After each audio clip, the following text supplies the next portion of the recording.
זה המלאווח התימני, המאפה שלנו, הבצקי, שאפשר לאכול אותו בבוקר, בצהריים, בערב, במאנץ', אחרי משחק, לפני משחק, אפשר לאכול אותו תמיד. וזה תמיד טעים, זה תמיד מנחם. זה מכינים, יש לנו טבון מיוחד, מכונה מיוחדת שאנחנו מכינים איתה, זה לא במחבת. הרי מה זה מלאווח? מלאווח זה שכבות, שכבות, שכבות, שכבות, שכבות של בצק, ובשביל שזה יצא טוב, אז יש לי מכשיר מיוחד שאני עושה איתו. עכשיו מלאווח איך עושים? לוקחים את המלאווח, פס ביצה, לוקחים את המזלג, זה הסלסה שלנו, החריף. יש כאלה שאוהבים רק עם רסק עגבניות, יש כאלה עם סלסה. אנחנו עושים סלסה, זה עם שום, זה עם פלפל חריף, זה עם כוסברה. מתובלן יותר טעים, אפשר להגיד. ואני תמיד נותן איזושהי תוספת.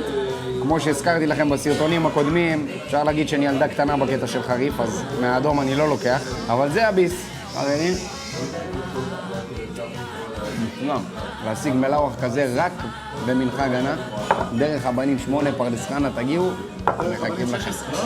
8, 16, אנחנו כבר התבלבלנו, אנחנו ב-16, לא ב-8.